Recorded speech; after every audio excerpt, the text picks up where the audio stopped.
Praise the Lord. आज की सुबह के लिए यीशु मसीह का हम धन्यवाद करते हैं कि प्रभु हमारे साथ है, हमारे संग है और हमें आशीष कर रहा है, हमें चला रहा है। और इस बात के लिए हम अपने परमेश्वर का धन्यवाद करते हैं। प्यारो, आज सुबह हम परमेश्वर के वचन से बात करेंगे और आज का हमारा विषय रहेगा गॉड्स वंडर वर्किंग पावर, है ना।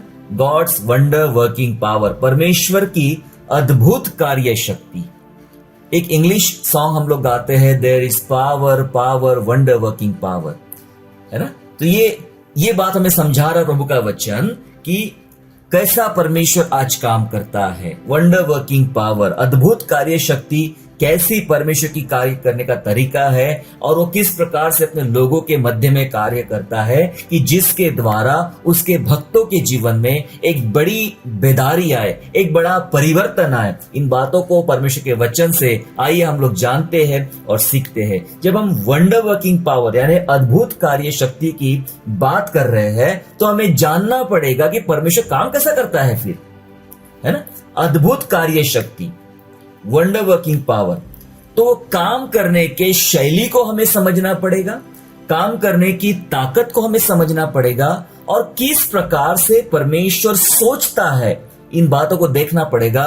तभी हमें ये समझ आएगी, तभी हमारे अंदर ये विश्वास पैदा होगा कि परमेश्वर अद्भुत से अद्भुत काम करता है। हालेलुया। सो आइए हम प्रभु के वचन से जानेंगे, जांचेंगे प्रभु हमसे आज क्या बात करना चाहता है। देखो, जब हम कामों की बात कर रहे हैं तो हमें जानना है कि परमेश्वर के काम करने के तरीके और हमारे काम करने के तरीके कभी भी सेम नहीं होते हैं, वे अलग अलग होते हैं।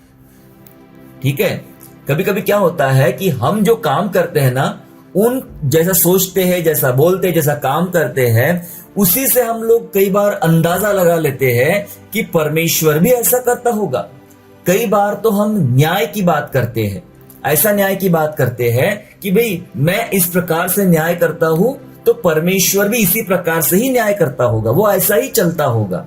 तो हम अपनी सोच से, अपने कामों से परमेश्वर पर सोचना या प्रभु के कामों को सोचना हम लोग शुरू कर देते, पर यह बात सच नहीं है। मैंने एक बार आपको उदाहरण बताया था कि एक बूढ़ी औरत थी और उसके पास में एक मुर्गा था। और मुर्गा क्या करता है, जब जब सुबह सुबह सूरज उगता है तो सूरज को देखकर मुर्गा बाग देता है, कुकड़ू करके बाग देता है। एक बूढ़ी महिला को ऐसा लगा कि मेरा मुर्गा बाग देता है इसीलिए सूरज निकलता है। और लोगों ने समझा ऐसा नहीं होता है, सूरज निकलता है तभी आपका मुर्गा बांग देता है। बोले नहीं, मैं मानती ही नहीं, जब मेरा मुर्गा बांग देता है तभी तो सूरज निकलता है। एक दिन किसी ने क्या किया, मुर्गे को पकड़ लिया और काट लिया और उस दिन चिकन बिरयानी बन गई। अब अगले दिन क्या हुआ, अगले दिन फिर से सूरज निकल गया। सूरज निकला, मुर्गा तो था ही नहीं, मुर्गे ने बांग दिया ही नहीं। तो उस महिला को तब समझ में आया कि ये बात सच थी, मेरे मुर्गे की वजह से सूरज नहीं निकलता है, सूरज निकलता इसलिए मुर्गा बाग देता था। तो कभी कभी हम अंदाज लगा लेते हैं, जस्टिफाई कर लेते हैं इस बात को लेकर कि मैं जो सोचता हूं, मैं जो करता हूं, उसी के आधार पे परमेश्वर काम करता होगा और वही सही होगा। वैसा ही हम सोचना शुरू करते, मुझे ये सही लगता है तो परमेश्वर को भी सही लगता होगा, मुझे ये गलत लगता है तो परमेश्वर को भी गलत लगता होगा। कई बार हम वो अपने तरीके से परमेश्वर को लेना और समझना शुरू करते हैं और यही एक प्रॉब्लम खड़ी होती है हमारे लिए। जब जब हमारे जीवन में काम नहीं होता है, हमारी प्रार्थनाओं के उत्तर नहीं आते हैं और हमारे लिए इंतजाम नहीं होते हैं, हमारे लिए बेहतर रास्ते नहीं बनते हैं, तो उसके पीछे की राज ये होता है कि हम परमेश्वर को समझते कैसा है। जैसा हम अपने आप बारे में सोचते हैं वैसा ही हम प्रभु के बारे में सोच लेते हैं। यही एक गलत फहमी है और जिसके कारण हम कई बार असफल हो जाते हैं और समस्या में पड़ते हैं। मैं तो कई बार सोचता हूं कि हमारे मुश्किलों के जिम्मेदार हम ही हैं, हमारी असफलताओं के जिम्मेदार हम ही हैं और दूसरा कोई नहीं है। आइए वचनों से जानेंगे, समझेंगे कि परमेश्वर का वचन आज हमसे क्या बात करता है। मैसेज निकालेंगे यशाया नबी की पुस्तक अध्याय 55 और वचन 8 और वचन 9। आइजाया चैप्टर 55, 55वां अध्याय और वचन 8 और वचन 9। देखिए 55 अध्याय का 8 और 9 ऐसा कहता है, क्योंकि यहोवा कहता है मेरे विचार और तुम्हारे विचार एक समान नहीं है, ना तुम्हारी गति और मेरी गति एक सी है। क्योंकि मेरी और तुम्हारी गति में और मेरे और तुम्हारे सोच विचारों में आकाश और पृथ्वी का अंतर है। क्या लिखा है प्रभु के वचन में? प्रभु का वचन कह रहा है कि परमेश्वर कहता है तुम्हारी सोच विचार और मेरे सोच विचार एक जैसे नहीं है। समझ रहे आप? हम यही गलतियां करते थे कि जैसा मैं सोचता हूं वैसा प्रभु भी सोचता होगा। बहुत बड़ी गलती करते हैं हम लोग प्रभु को समझने में। बिल्कुल भी नहीं। वचन कह रहा है मेरी सोच के जैसे तुम्हारी सोच नहीं है, तुम्हारे विचार और मेरे विचार में बहुत बड़ा अंतर है। मेरी गति और तुम्हारी गति मतलब मेरे काम और तुम्हारे काम एक जैसे कभी भी नहीं होते हैं, बहुत अलग है। और कितना बड़ा अंतर बताया? 19-20 का अंतर नहीं है, लिखा है आकाश और पृथ्वी का अंतर है। समझ रहे आप? आकाश कहा, पृथ्वी कहा, इतना अंतर है। मतलब परमेश्वर जो कार्य करता है या सोचता है या जो भी इंतजाम करता है वो इतना अलग है जिसके बारे में हम कल्पना भी नहीं कर सकते हैं और जिसके बारे में हम सोच भी नहीं सकते हैं। समझ रहे आप? सोच भी नहीं सकते हैं। और इस तरीके से परमेश्वर काम करता है। हमारे काम कैसे? थोड़ा हमारे काम के बारे में जान ले तो प्रभु के कामों के बारे में समझ आएगी। हमारे काम देख कर किए जाते हैं। देखो फर्क क्या है? हमारे काम देख कर किए जाते हैं, मतलब हम देखते हैं और उसके बाद काम करते हैं, है ना? देखते हैं उसके बाद काम करते हैं। हम नहाने जाते हैं, सोचते पानी गर्म हो गया क्या, पहले पानी को चेक करते हैं, हाँ पानी गर्म हो गया है तो हम नहाते हैं, देख कर काम करते हैं।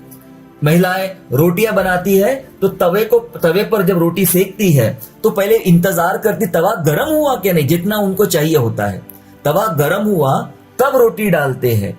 कभी कोई महिला ठंडे तवे पर रोटी नहीं डालती है। ऐसा करने से रोटी खराब हो जाएगी और रोटी कभी भी नहीं बन पाएगी, है ना? तो हम देख कर काम करते हैं। अभी इतने बजे है तो अभी शाम हो जाएगी, है ना? महिलाएं घड़ी देख के इतना बज गया है, खाना बनाने का टाइम हो गया है, ये टाइम हो गया, बच्चे के स्कूल से वापस आने का समय हो गया है, सोने का टाइम हो गया है। हम देख देख कर काम करते हैं।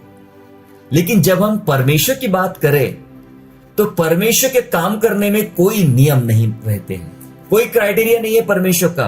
वो नियमों से बाहर, उसके लिए अपने लिए कोई नियम नहीं है। ये तरीका है काम करे, कोई नियम नहीं उसका।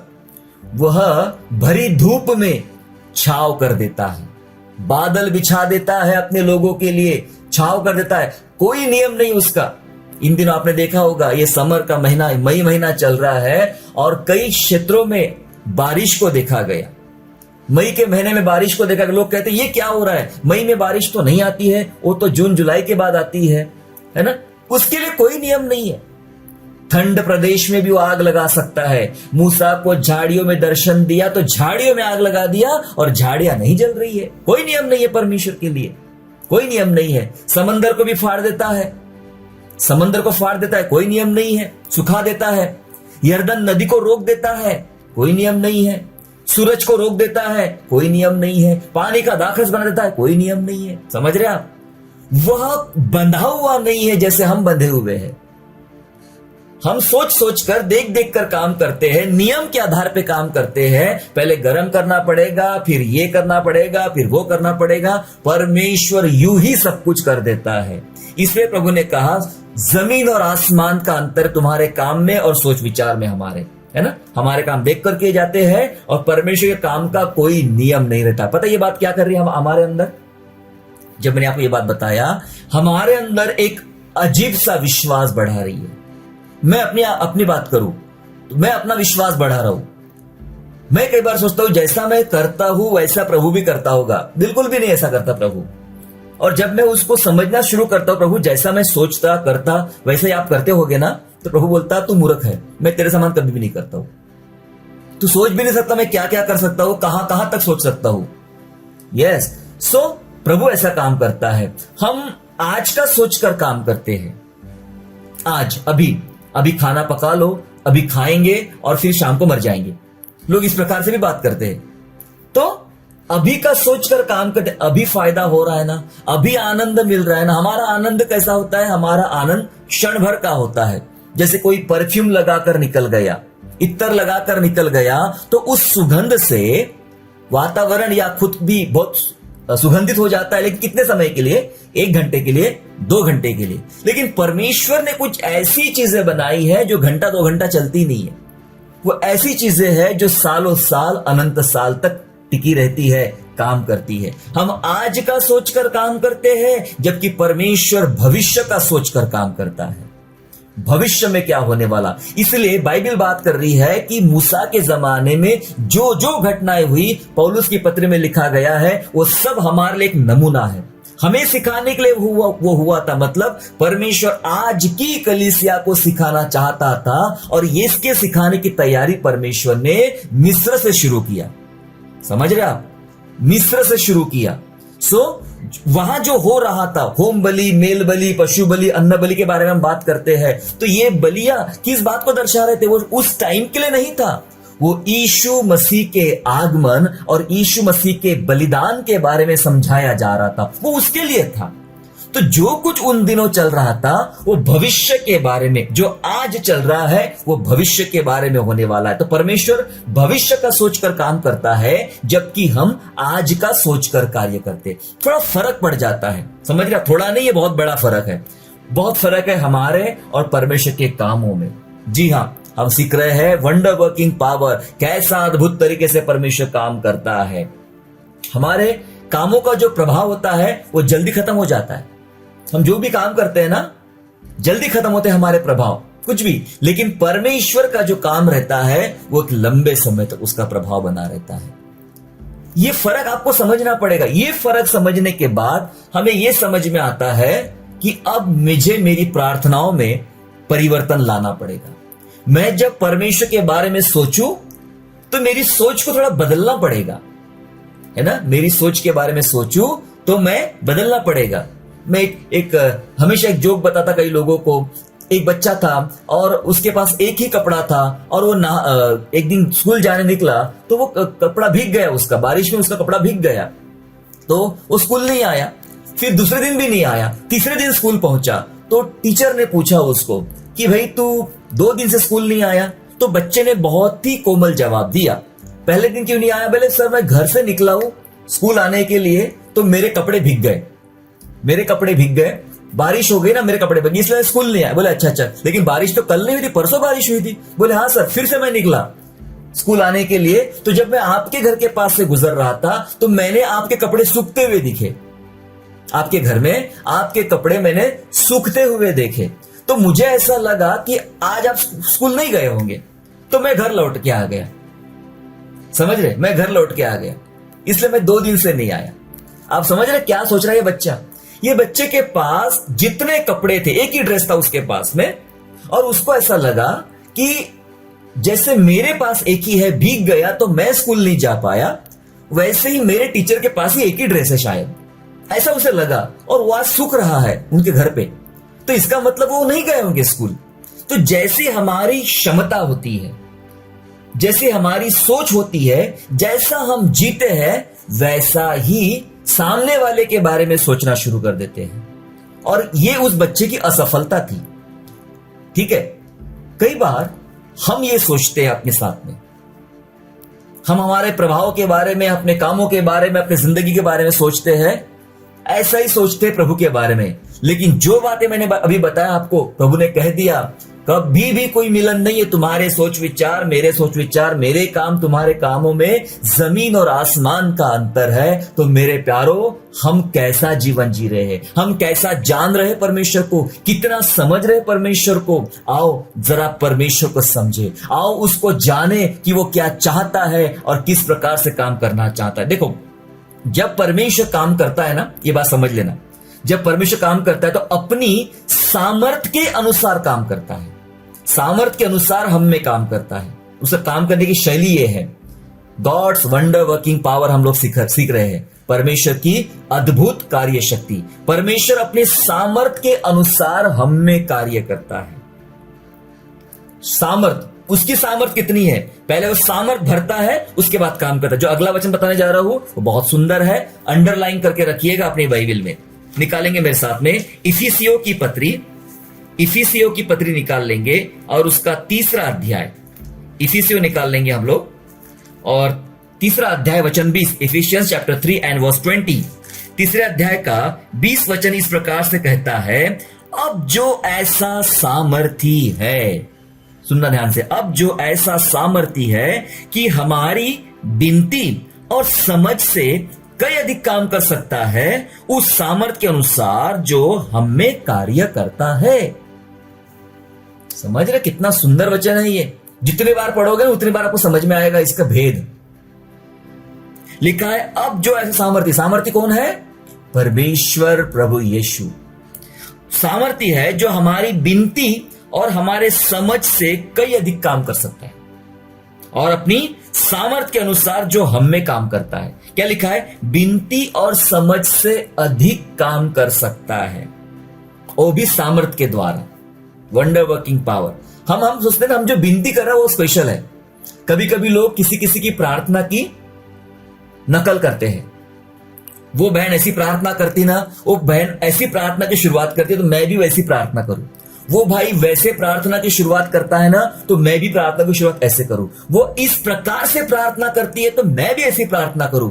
सुनो सुनो सुनो, कोई जरूरत नहीं है किसी की प्रार्थनाओं की नकल करने की, क्योंकि हमें ऐसा लगता है उसके शब्द बहुत खास होते हैं, उसकी शैली बहुत खास होती है, इसी वजह से उसको प्रार्थनाओं के उत्तर मिल जाते हैं और मुझे नहीं मिलते, क्योंकि मेरी प्रार्थना बहुत सिंपल होती है, मेरी विनतियां, मेरी रिक्वेस्ट बहुत सिंपल होती है।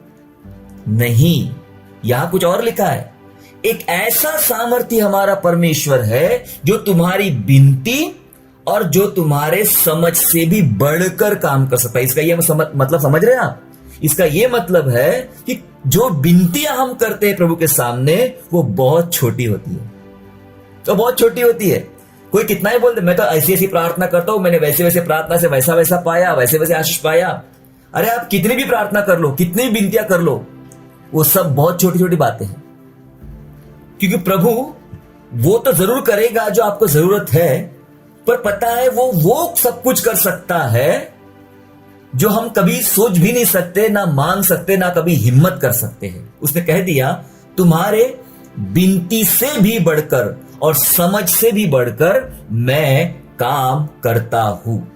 एक राजा के पास आप जा रहे हो, मान के चलो एक राजा के पास जा रहे हो, राजा, और यह बाइबल का राजा कौन है? Is the king of king and Lord of Lord. उसके पास आप जा रहे हो, क्या लेने जा रहे हो? उधार। आपको ये नहीं समझेगा, अभी राजा का जमाना नहीं, ये नहीं समझेगा आपको, मैं समझाऊंगा। हम हमारे देश के प्रधानमंत्री के पास जा रहे हैं, मान के चलो हम दिल्ली जा रहे हैं, हमारे देश के प्राइम मिनिस्टर साहब के पास जा रहे हैं। क्या सोच मांगने जा रहे हैं? कि मेरे पास जूते नहीं है, और मेरे पास जूते नहीं है, 500 रुपए के जूते मैंने दुकान में देखा हूं, तो कोई मदद करने को तैयार नहीं है, तो मैं सीधा पंत प्रधान के पास जाता हूं, कहता हूं कि सर मुझे आप 500 रुपया दे दीजिए, मुझे एक जूता खरीदना है। तो प्रधानमंत्री भी हंसेंगे हमारे ऊपर में, है ना, हंसेंगे। ये इतने दूर से आया है मेरे पास, इतने लंबे दूर से, इतने किलोमीटर की यात्रा करके आया है। प्रधानमंत्री सोच रहे होंगे जब इतना दूर से कोई आदमी आया तो मेरे साथ कोई खास वस्तु मांगने आया होगा, कोई स्पेशल बात मांगने आया होगा, कोई स्पेशल लेटर, स्पेशल अधिकार मांगने आया होगा। निकला क्या? खोदा पहाड़ निकला चूहा। ये तो 500 रुपया जूते के लिए मांगने आया है मेरे पास। तो सबसे पहली बात आप देखोगे प्रधानमंत्री के चेहरों पे मुस्कुराहट। बोले कैसा आदमी है, 500 रुपए के लिए मेरे पास आया। तो आप जिससे मांग भी रहे हो ना, पहले क्षमता समझ में आना चाहिए कि मैं किससे क्या मांग रहा हूं। इसलिए कई बार तो मुझे बहुत छोटापन लगता है कि इतने बड़े महाराजा प्रभु के सामने हम छोटी छोटी विनतियां लेकर आते हैं, छोटी छोटी बातें लेकर आते हैं, और वो भी हंसता होगा, इसे पता ही नहीं मैं कौन हूं, मैं क्या दे सकता, और मांगने आया 500 रुपया जूते के लिए, इसे पता ही नहीं है कि मैं कौन हूं, है ना। इसलिए प्रभु कहता है तुम्हारी विनतियां बहुत छोटी होती है, मैं तुम्हारी विनती से भी बढ़कर, मैं तुम्हारी समझ से भी बढ़कर काम कर सकता हूं। अब पता है बाइबल में घटना हुई है, सच्ची घटना, 9वें अध्याय में, मरकुस के 9वें अध्याय में एक मिर्गी पीड़ित बच्चा था। पिछले दिनों में आपको वीबीएस में सिखाया गया है ये। मिर्गी थी, उसको मिर्गी की बीमारी थी। वो मिर्गी की बीमारी किधर भी उसको परेशान करती थी, गिरा देती थी और उसको खत्म करने का, मार डालने का प्रयास करती थी। उस समय में क्या हुआ था कि उसका पापा, उस बच्चे का पापा उस बच्चे को चेलों के पास में लेकर आया, और चेले लोगों ने प्रार्थना करना शुरू कर दिया, लेकिन वो कुछ ठीक ठाक हो नहीं पाया। चंगा हो नहीं पाया। उसके बाद यीशु आए और यीशु से यह आदमी कुछ बात कर रहा है, रिक्वेस्ट कर रहा है, विनती कर रहा है। सुनिए उसकी विनती। 9वां अध्याय gospel of Mark chapter 9 and verse 22-23।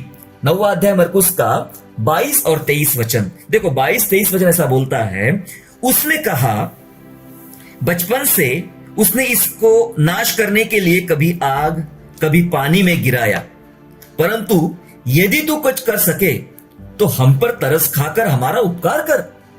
यीशु ने उससे कहा, यदि तू कर सकता है, यह क्या बात है, विश्वास करने वालों के लिए सब कुछ हो सकता है। देखो यह आदमी प्रभु यीशु के पास जाकर रिक्वेस्ट कर रहा है, विनती कर रहा है अपने बेटे की चंगाई के लिए। तो उसकी विनती देखिए कैसी है, एकदम निम्न, एकदम छोटी। अभी अभी ठोकर खाकर आया है। कहां ठोकर लगी कि चेले उसके बच्चे को चंगे नहीं कर पाए। तो क्या समझ के रखा है, चेले चंगा करते हैं? चेले चंगा नहीं करते हैं, चेलों का परमेश्वर चंगा करता है ना। अभी अभी थोड़ी निराश होकर आया है, अभी अभी कुछ थोड़ी असफलता को लेकर आया है, और वो असफलता वाला माइंड, असफलता वाली बातें, असफलता वाली निराशावादी चीजें उसको उस महान सामर्थ्य प्रभु के सामने भी नकारात्मक शब्द उसके मुंह से निकल रहे हैं। क्या नकारात्मक शब्द बोलता है? प्रभु अगर तू कुछ कर सकता है, तुझसे अगर कुछ बनता है, तू कुछ कर सकता है, तो मेरे पर उपकार कर, मेरे बेटे को चंगाई दे। आपने सुना यीशु का जवाब? क्या जवाब दिया? सुंदर जवाब दिया यीशु ने, अगर तू कर सकता है। ये क्या बात है भाई? तू क्या बोलता है? किसके सामने बात कर रहा है? किससे मांग रहा है? तू यदि तू कर सकता है। कभी कभी हमारी समझ जो होती ना, वो हमारे जैसे ही सोच लेते हैं हम लोग, इसीलिए तो फेल है। क्या लगता है किससे मांग रहा है? तू उसके सामने खड़ा है, वो क्षण भर में आकाश को गिरा सकता है, पलक झपकते पृथ्वी को सत्यानाश कर सकता है, हजारों लाखों मुर्दों को एक ही चुटकी बजाकर जिंदा भी कर सकता है। उससे बात की जा रही है, अगर आप कुछ कर सकते हो। मान के चलो प्रधानमंत्री के पास जाके आप बोल रहे हो, अगर आप 500 रुपया मुझे दे सकते जूता खरीदने के लिए, वो भी हंसेगा आपके ऊपर में। बोले ये क्या मांगता है? 500 रुपया? तू मेरी औकात 500 रुपया मेरी तय किया तूने, मेरी हैसियत तूने 500 रुपया तय किया। तू अगर 5 लाख भी मांगता मैं दे सकता था। समझ रहे आप? हम प्रभु के सामने, हमारी विनतियां बहुत छोटी है। यीशु ने कहा विश्वास करने के लिए सब संभव है। हमारी विनतियां बहुत छोटी। हमने क्या पढ़ा? हमने पढ़ा कि परमेश्वर अपनी सामर्थ्य के अनुसार काम करता है। वो हमारी विनती और समझ के ऊपर काम करता है। बहुत छोटी होती है हमारी विनती और समझ। समझ रहे हैं? बहुत छोटी होती है। समझ की अगर मैं बात करूं, समझ भी बहुत छोटी होती है। कभी कभी हम अपनी समझ लगाते हैं, ऐसा करके देख लूं तो वैसा हो जाएगा, और यदि वैसा करके देख लूं तो वैसा हो जाएगा। दोपहर का टाइम चल रहा था उस समय। भीड़ की भीड़ यीशु के पीछे आई उसका वचन सुनने के लिए, और तकरीबन 5000 की भीड़ यहां पर बताई जाती बाइबल में। और दोपहर हो गई, खाना खाने का टाइम हो गया, लंच टाइम हो गया, और किसी के पास खाना नहीं, क्योंकि कोई तैयारी से नहीं आया है। किसी का रजिस्ट्रेशन फीस नहीं लिया गया है कि आज की मीटिंग के लिए, है ना। कोई इंतजाम नहीं, कोई तैयारी नहीं है। समझ रहे आप? और ऐसों में चेलों ने इधर उधर हाथ पांव मार रहे, कुछ ना कुछ खाने पीने का इंतजाम करना पड़ेगा। एक चेला जिसका नाम फिलिपुस था, वो यीशु के पास जाकर बोलता है कि प्रभु 200 दिनार की रोटियां अगर मार्केट से खरीद के लाएंगे ना, वो भी इनके लिए कम पड़ जाएंगे, इतने सारे लोग हैं। क्या सोच के रखा है? समझ देखो चेलों की समझ देखो कि अभी हमें अभी प्रभु यीशु ने बहुत बड़े बड़े उपदेश दिए हैं। अभी इससे पहले बड़े बड़े मिरेकल हुए, वो दिमाग में नहीं आ रहे जल्दी से, वो दिमाग में। हमारी समझ बहुत छोटी होती है, बहुत छोटी समझ होती है। मैं उस चेलों को खराब नहीं बोल रहा हूं, हम तो उससे भी नीचे हैं, हम तो उससे भी निचला निम्न दर्जे का सोचते हैं कई बार। कम से कम उसने प्लान तो किया कि 200 दिनार की रोटियां लाना पड़ेगा इनके लिए करके, वो भी कम पड़ जाएगी। कई बार तो हम उतना भी नहीं सोचते, है ना। वो चेला ऐसा कहने लगा। उसकी समझ आई कि अभी हमें पैसा कलेक्ट करना पड़ेगा, कलेक्शन लेना पड़ेगा, और फिर 2 बंदों को भेजना पड़ेगा, गाड़ी लेके बाजार जाएंगे, मार्केट जाएंगे, वहां से रोटियां खाना खरीद के लाएंगे, तब इनको हम खाना दे पाएंगे। लिखा है यीशु खुद जानता था कि वो क्या करने वाला था। समझ बहुत छोटी होती है हमारी समझ कि रोटी पैसा खरीद देना पड़ेगा, फिर रोटी खरीदना पड़ेगा। किसी को पता नहीं था उस समय तक कि होने वाला क्या है। आज ये घटना हो चुकी है, इसलिए हम सबको पता है, हम नॉर्मली बैठे हुए हैं हाँ कि चलो प्रभु यीशु करने वाला है, 5 रोटी 2 मछली को चमत्कार करेगा और 5000 की भीड़ खाने वाली है। लेकिन उसके पहले की बात सोचो, ऐसा चमत्कार कभी हुआ ही नहीं था। क्या समझ थी उनके दिमाग में कि पैसा लाना पड़ेगा, रोटियां खरीदना पड़ेगा। यीशु ने 5000 की भीड़ को खिला दिया। छोटी समझ। इसलिए प्रभु ने कहा, मैं तुम्हारी समझ से बढ़कर काम कर सकता हूं, मैं तुम्हारी विनतियों से बढ़कर काम कर सकता हूं। हालेलुया। आप कितनी समझ रखते हो, आपकी विनतियां कितनी होती है, इस बात पे आप दायरा मतलब ध्यान दीजिए, क्योंकि हम सीख रहे हैं परमेश्वर की अद्भुत कार्य शक्ति, गॉड्स वंडर वर्किंग पावर। और प्रभु काम करता है अपनी पावर के जरिए, अपनी सामर्थ के जरिए, अपनी शक्ति के जरिए। हमारा परमेश्वर हमारे बीच में हमारे लिए काम करता है। पता है, उसकी शक्ति ही इतनी काफी है, उसकी सामर्थ ही इतनी काफी है। उसके अगर काम देखना है तो उसे काम देखने के लिए पहले उसकी सामर्थ को समझना पड़ेगा, महसूस करना पड़ेगा। क्योंकि प्रभु का काम करने का तरीका अपनी शक्ति के आधार पे होता है, अपनी सामर्थ के आधार पे होता है। क्या आप समझते हो परमेश्वर की सामर्थ कितनी है, कैसा काम करता है? थोड़ा महसूस भी करो उसकी सामर्थ को, तब आपको यह बात समझ में आएगी जो बात मैं बता रहा हूं कि अद्भुत तरीके से परमेश्वर काम करता है। तब आप अपने लाइफ में यह भी महसूस करोगे कि यस, प्रभु की सामर्थ काफी है मेरे ऊपर में। परमेश्वर के वचन में लिखा है, जो प्रभु यीशु मसीह लोगों को डांटता है, उन लोगों को तो कहता है कि तुम पवित्र शास्त्रों को नहीं जानते हो और परमेश्वर की सामर्थ को नहीं जानते हो, इसलिए भूल में पड़े हो। मैं आज ये चित्र कलीसिया का देखता हूं, चर्च का देखता हूं। चर्च ना पवित्र शास्त्र को जान पा रहा है जबकि उनके हाथ में है, और ना परमेश्वर की सामर्थ को जान पा रहा है कि परमेश्वर अपने सामर्थ से क्या क्या कर सकता है। सामर्थ के बारे में बहुत वचन है बाइबल में।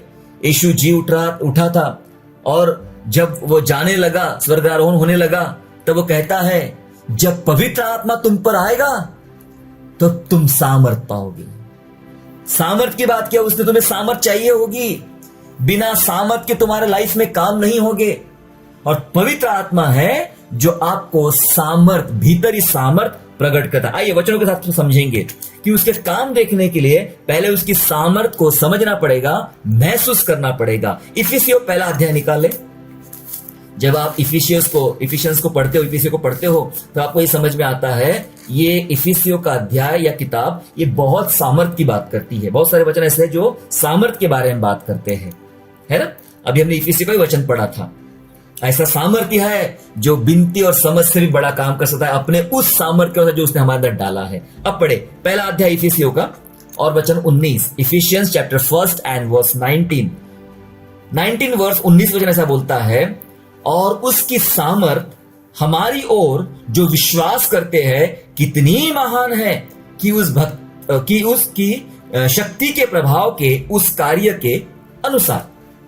क्या लिखा है वचन में कि उसकी सामर्थ हमारी ओर जो लोग विश्वास करते हैं, उन विश्वासियों के तरफ में प्रभु की सामर्थ कैसी है? बहुत महान है, बहुत महान है, उसकी शक्ति के प्रभाव के उस कार्य के अनुसार। मतलब जो परमेश्वर काम करता है उसकी शक्ति का जो प्रभाव है उसके अनुसार वो बहुत महान सामर्थ है। और महान सामर्थ परमेश्वर क्या करता है? उस महान सामर्थ को परमेश्वर विश्वासी की ओर भेजता है, या विश्वासी के लिए उस सामर्थ के द्वारा काम करता है। यदि हम विश्वासी है ना, एक बात बताऊं, आपके लिए परमेश्वर की सामर्थ ही काफी है। परमेश्वर की सामर्थ ही काफी है। वचन कहता है पौलुस की पत्री में कि जो मुझे सामर्थ देता है उसमें मैं थोड़ा थोड़ा कुछ कर लेता हूं, है ना। क्या लिखा है?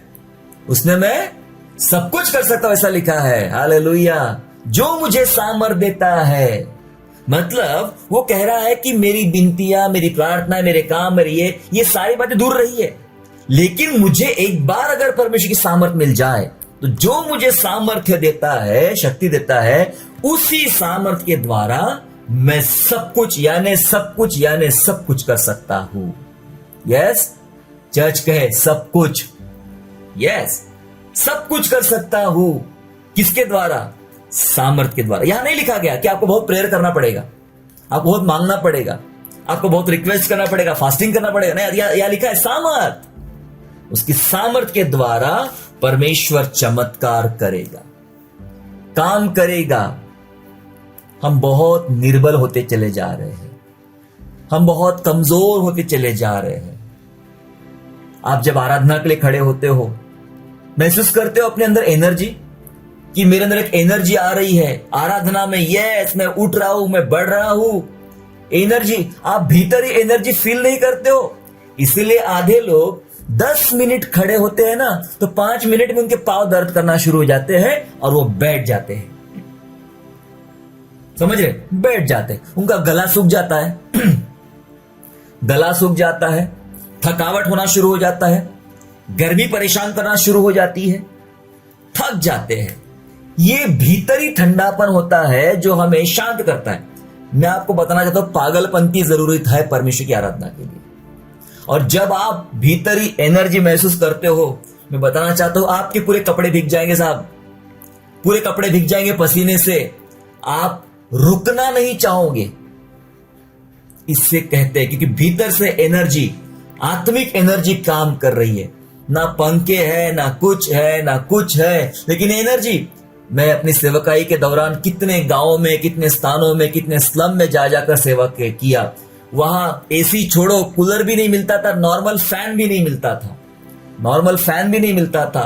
और मुझे याद है पूरे कपड़े भीग जाते थे, माँ ने निकाल के निचोड़ लेंगे तो पानी निकलेगा, तब भी बहुत एंजॉय। ऐसा नहीं कि 5 मिनट में खत्म कर लो, बहुत गर्म हो रहा है ना आज 5 मिनट में खत्म कर लो, बिल्कुल भी नहीं। फिर सामने सुनने वाला एक आदमी हो या मुझे सुनने वाले 1000 लोग बैठे हो, इससे कोई फर्क नहीं पड़ता। मेरा मेन ऑडियंस तो मेरा परमेश्वर होता है, मैं उसके लिए काम करता हूं। सो भीग जाते थे, पर वो आत्मिक एनर्जी ताकत देती, तू बोलता रहे और बंद मत कर, कहता रहे। प्रभु अपने लोगों का उद्धार करना चाहता है। जब मैं आराधना करने खड़ा होता था, ज्यादा उस समय ज्यादा मैं आराधना करता था, अभी भी करता हूं, पर कई बार अभी क्या होता है कि थोड़ा सा तकलीफ होती है बहुत सारे बात करने के लिए। लेकिन आराधना अभी भी मैं पागल हूं आराधना के लिए, बहुत भयंकर। आपको अंदर से नाभि, पेट के नाभि से आवाज निकालना पड़ता है गाना गाने के लिए। किसने कह दिया कि गाना गले से गाया जाता है? गाना गले से नहीं, गाना पेट से गाया जाता है। और जो एनर्जी लगेगी, एजिथ्रोमाइसिन गोलियां मैंने बहुत खाया अपने लाइफ में। पता है आपको क्यों? मेरा गला बहुत ज्यादा खराब हो जाता था, हर मीटिंग के बाद गला खराब होगा, और मैंने ये गोलियां बहुत खाया, टैबलेट बहुत खाया, क्योंकि मेरा गला। लोग बोलते अरे इतना बोलने की जरूरत क्या है, इतना चिल्लाने की जरूरत क्या है, इतना करने की जरूरत क्या है, थोड़ा जल्दी कर लिया करो, थोड़ा कम बोल दिया करो। मैंने कहा यही तो नहीं जमता ना भाई, हमें यही तो नहीं जमता है। हमें जमता क्या है? जब हम प्रभु के साथ, प्रभु के लिए काम करना शुरू करते हैं, तब ये नहीं देखते परिस्थितियां क्या बता रही है हमें। जब वो हमें सामर्थ देता है तो उस सामर्थ में ये सब नहीं देखा जाता है, क्या हो रहा है, क्या तकलीफें हो रही है। समझ रहे आप? मैं आपको ये बात बताना चाह रहा हूं आज मेरे प्यारों, समझ लो। एनर्जी, आज कलीसिया ठंडी होती चली जा रही है, विश्वास ठंडा होता जा रहा है, आत्मिक बल ठंडा होता जा रहा है। हमें म्यूजिक चाहिए, हमें नाचना कूदना, दैट इज नॉट वर्शिप। हमें मन से, दिल से, हृदय की गहराई से आराधना करना है, और वो सामर्थ देगा। वचन कहता है वो परमेश्वर की सामर्थ दिखाता है अपने विश्वासियों की तरफ में। अब वो कैसे आती उसको भी समझ लेंगे। पढ़े 3 अध्याय उसी का, इफिसियों 3 अध्याय और वचन 16, चैप्टर 3 एंड वर्स 16 इफिशियंस का। देखिए क्या लिखा 16 वचन में, कि वह अपनी महिमा के धन के अनुसार तुम्हें यह दान दे। महिमा के धन के अनुसार तुम्हें यह दान दे कि तुम उसके आत्मा से अपने भीतरी मनुष्यत्व में सामर्थ पाकर बलवंत होते जाओ। दान मांगा जा रहा है, दान। लोग कहते हैं भविष्यवाणी का एक दान है, सच है। अन्य भाषा का एक दान है, चंगा करने का। बाइबल जो दानों के बारे में बताया गया है, अच्छी बात है, लेकिन यहां एक दान की बात हो रही है। कितने लोग कलीसिया ये वाला दान मांगती है, ये वाला दान मांगती है कि मुझे ये दान चाहिए प्रभु। ये दान इतना पावरफुल है कि ये दान आपको बहुत हेल्प करेगा आपके विश्वासी जीवन को जीने के लिए। क्या दान है? लिखा है अपने महिमा के धन के अनुसार तुम्हें यह दान दे। ये प्रार्थना कर रहा है पौलुस कलीसिया के लिए, तुम्हें यह दान दे, ये दान चाहिए। क्या दान है? दान ये है कि तुम उसके आत्मा से अपने भीतरी मनुष्यत्व में सामर्थ पाकर बलवंत हो जाओ। तुम उसकी आत्मा से, पवित्र आत्मा से, परमेश्वर की आत्मा से अपने भीतरी मनुष्यत्व में, है ना, आपके इंटरनल लाइफ, भीतरी मनुष्यत्व में सामर्थ पाकर बलवंत हो जाओ, ये दान मांगा जा रहा है। इस दान के लिए प्रार्थना की जा रही है। कलीसिया, आप कौन सा दान मांग रहे हो? कौन से दान की तरफ आगे बढ़ रहे हो? कौन से दान की आपको आज आवश्यकता है? ये दान, वो दान, वो दान। पहले सामर्थ पाओ। एक बार सामर्थ आ जाएगी ना, फिर वो सामर्थ काम करेगी। आपके अंदर सामर्थ होना चाहिए, तब आप कह पाओगे जो मुझे सामर्थ देता है उसमें मैं सब कर सकता हूं। मन में शक्ति, दिमाग में होना चाहिए, शक्ति मन के अंदर होना चाहिए, शक्ति आपके शरीर के अंदर होना चाहिए, शक्ति आपके व्यवहार में होना चाहिए, और वो शक्ति का इस्तेमाल करना शुरू करें। और वो शक्ति के द्वारा आप महसूस करोगे कि काम हो रहे हैं। और वो शक्ति के द्वारा ये भी होगा, कई बार पता चलेगा आपको कि पहले हम 10-10 प्रार्थना करते थे, अभी 2 ही करना पड़ रहा है, क्योंकि 8 ऐसी निवेदन है जो सिर्फ सामर्थ से हल हो जाते हैं परमेश्वर की। हालेलुया। नहीं समझ में आ रहा ना, इसलिए हाथ ऊंचे नहीं हुए। समझ रहे आप? पहले 10 रिक्वेस्ट हुआ करती थी, प्रभु मेरा खाना, प्रभु मेरी चंगाई, प्रभु मेरा बच्चे, प्रभु मेरा ये, पहले 10 निवेदन हुआ करते थे। जब से सामर्थ पा लिया परमेश्वर की पवित्र आत्मा के द्वारा, मैं अब मेरे अंदर सामर्थ को महसूस किया, तो आप क्या करोगे? आपकी 10 प्रार्थना घट कर 2 ही बन जाएगी। सिर्फ 2 प्रार्थना, 2 विनती आपके पास रहेगी। और शायद धन्यवाद की प्रार्थना बहुत सारी रहेगी, क्योंकि वो 8 ऐसी बातें रहेगी जो सामान्य प्रभु के आत्मा के द्वारा जो सामर्थ आपको दी जाती है, उस सामर्थ के द्वारा हल होना शुरू हो जाएगी अंदर ही अंदर। लोग भीतर से कमजोर है, इसलिए वो रो रहे हैं, इसलिए ज्यादा प्रार्थना कर रहे हैं। मैं ज्यादा प्रार्थना के खिलाफ नहीं हूं, गलत मत लेना। प्रार्थना तो करना ही करना है हमें। प्रार्थना में और निवेदन में बड़ा फर्क है, ये समझ लेना। एक बात रखते हैं हम लोग ना, वो आपकी जो प्रॉब्लम्स है वो घटना शुरू हो जाएंगे, क्योंकि वो सामर्थ के द्वारा हल होना शुरू हो जाएंगे। परमेश्वर की सामर्थ के द्वारा हल होना शुरू हो जाएगी। ये सिखाने वाली बात नहीं, ये महसूस करने वाली बात है। ये महसूस करना पड़ता है। तुम्हारे अंदर भीतरी बल चाहिए, ऐसा वचन सिखा रहा है हमें, भीतरी बल चाहिए। कलीसिया आज मांगे परमेश्वर से, अंदर का शक्ति मांगे, अंदर का बल मांगे कि मेरे अंदर प्रभु आप शक्ति प्रदान कीजिए। पवित्र आत्मा की, कौन शक्ति? बाहर की नहीं चलती, मुझे पवित्र आत्मा की शक्ति चाहिए। और पवित्र आत्मा की शक्ति दौड़ाती है। 2 टाइम खाना खिलाया एलिया को, बहुत लंबा दौड़ाया और एलिया दौड़ता गया। शक्ति की जरूरत, भीतरी शक्ति। सब लोग अच्छा भोजन खा रहे हैं और डैनियल एक साधारण खाना खा रहा है, दाल चावल रोटी खा रहा है। वहां लोग शराब और नॉनवेज और ये और वो दुनिया भर की चीजें खा रहे हैं, है ना। तब भी बाइबल कहती है कि दानियल के चेहरे पे और दानियल के शरीर पे वो चमक, वो शक्ति ज्यादा है। ये शक्ति दाल चावल से नहीं आती है, ये शक्ति परमेश्वर की आत्मा से आती है। हालेलुया। पवित्र आत्मा की शक्ति थी, इसलिए वो उनसे ज्यादा प्रभावशाली था, उनसे ज्यादा बुद्धिमान था और उनसे ज्यादा शक्तिशाली था, उनसे ज्यादा चमक उसके चेहरे पर थी। समझ रहे आप? भीतरी शक्ति की जरूरत पड़ती है। प्रभु यीशु के चेले, 12 चेले लगभग अनपढ़ थे, अशिक्षित थे, पढ़ना लिखना कुछ नहीं आता था। जब ये गवर्नर के सामने बातें करते थे, राजाओं के सामने बातें करते थे, दरगाहों के सामने बातें करते थे, आपने सुना महायाजक के सामने बात करते थे, तो कहा जाता है ये इतने बड़ी बातें करते हैं, जबकि ये तो अनपढ़ लोग हैं, अशिक्षित लोग हैं। उनकी बात करने की शैली, उनकी ताकत, उनका एजुकेशन नहीं था, उनकी डिग्रियां नहीं थी, उनकी बात करने की ताकत उन्होंने पाया हुआ पवित्र आत्मा की सामर्थ थी। हालेलुया। समझ रहे आप? वो भीतरी सामर्थ से काम होते हैं। बाहरी सामर्थ अभी है और कल नहीं है।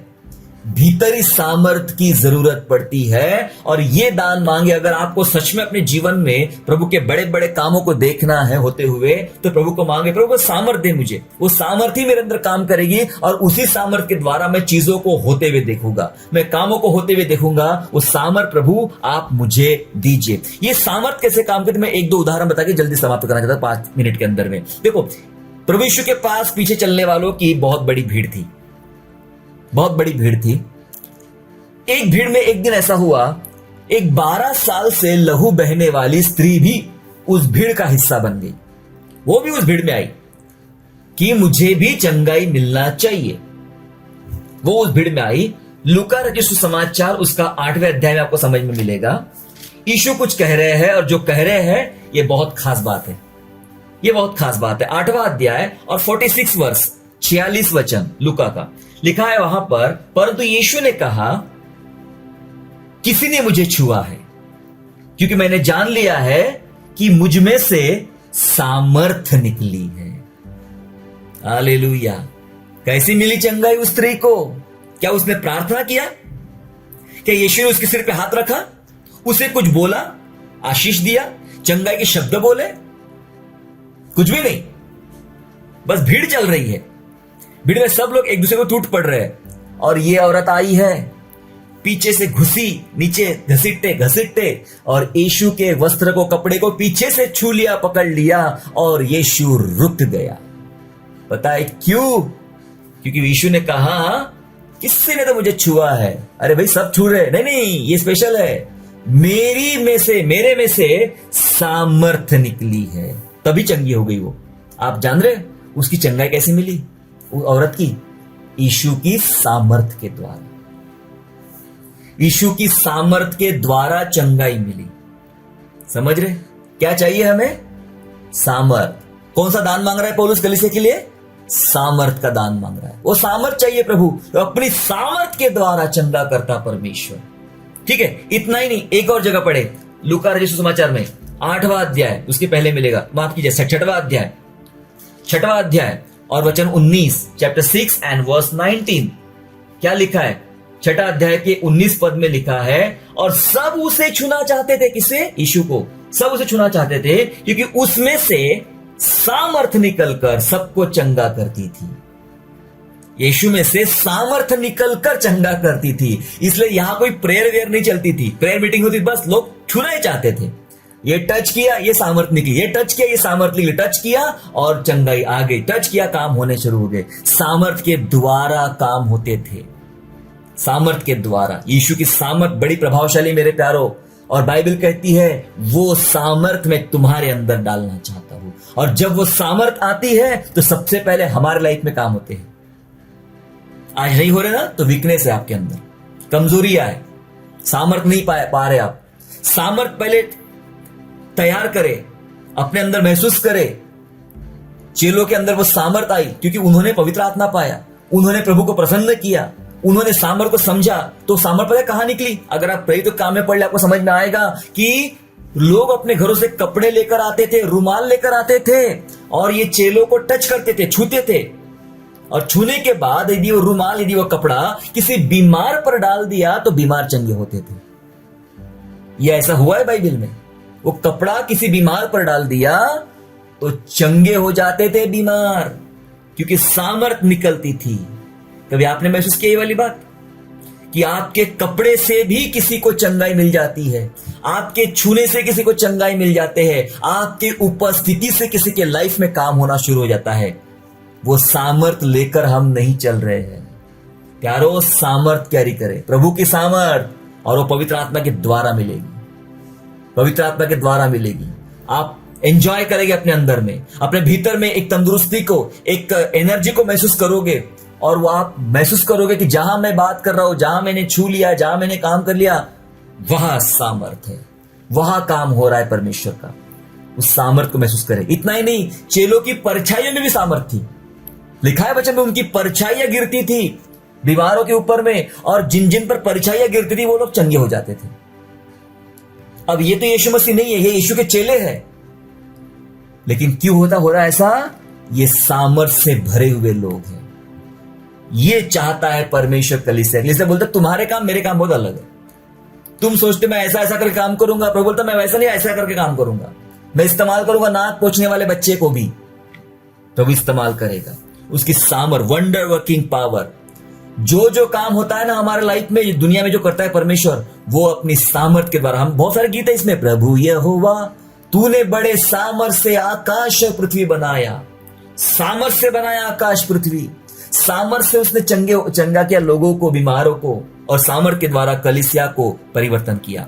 आज की सुबह परमेश्वर इस कलीसिया को सामर्थ देना चाहता है। अगर आप आज भीतर ही कमजोरी महसूस कर रहे हो तो सामर्थ को ले। सामर्थ पाने का सिंपल तरीके, सामर्थ पवित्र आत्मा के जरिए आती है। तो सबसे पहले क्या करना है?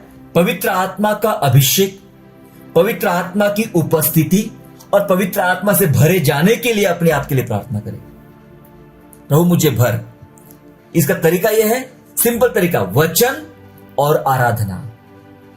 वचन और आराधना। आराधना में समय बिताइए ज्यादा से ज्यादा, वचनों में समय बिताइए ज्यादा से ज्यादा। जितना ज्यादा वचन आपको मिलेगा उतनी ज्यादा आप आराधना करोगे। वचन कमी है तो आराधना भी नहीं कर पाओगे, प्रार्थना बहुत दूर की बात होगी। फिर पहले वचन, फिर उसके बाद आराधना, फिर उसके बाद प्रार्थना।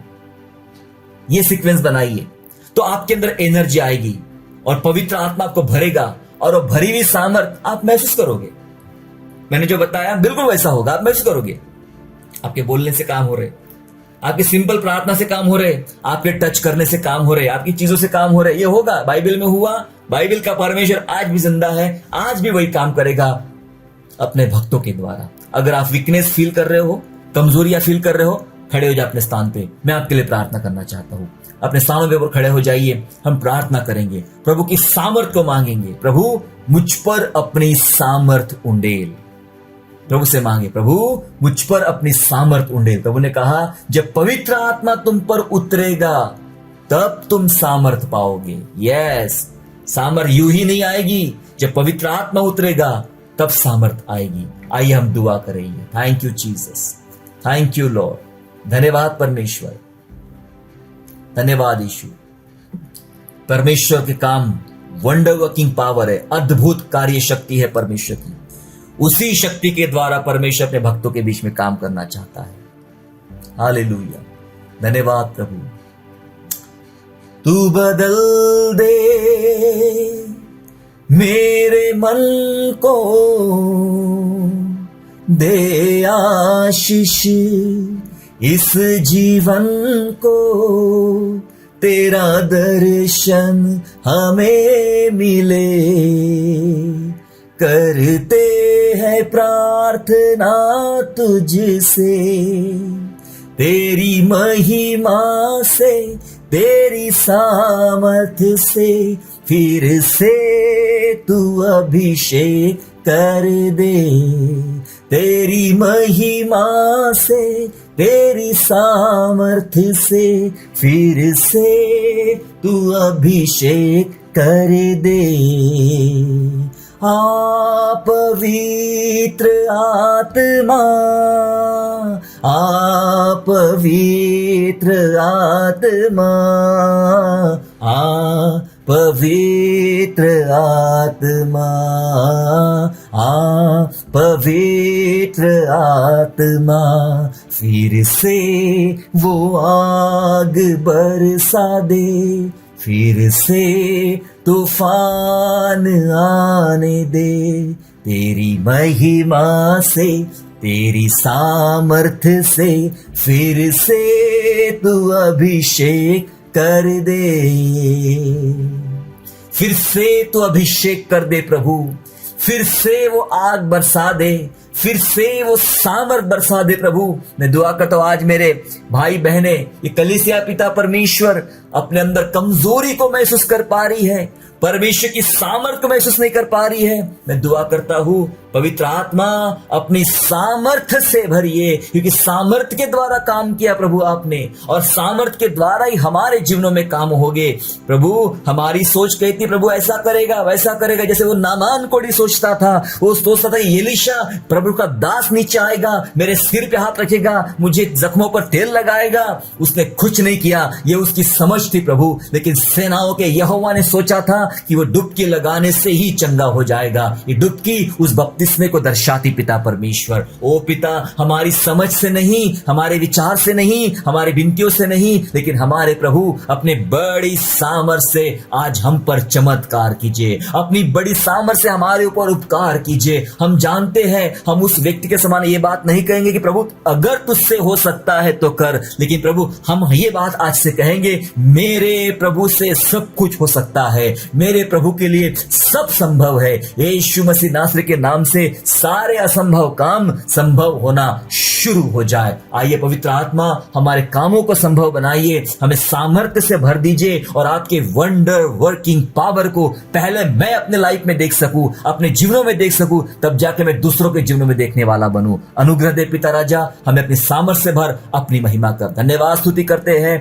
धन्यवाद के साथ उद्धार करता प्रभु यीशु मसीह के नाम से प्रार्थना मांगते, सुनिए और दया से कबूल कीजिए। कलीसिया कहे आमेन। आशा करता हूँ आज के संदेश के द्वारा आपने आशीष प्राप्त किया है। यदि सचमुच आपने आशीष प्राप्त किया है तो इस संदेश को दूसरों के साथ शेयर कीजिए और हमारे दूसरे भी संदेशों को सुनने के लिए हमारे चैनल को सब्सक्राइब करें और नोटिफिकेशन के लिए बेल आइकन को दबाइए। और हाँ, यीशु पर विश्वास करना ना छोड़े, वो आपको आशीषमय स्थानों की ओर आगे ले जाएगा। God bless you all.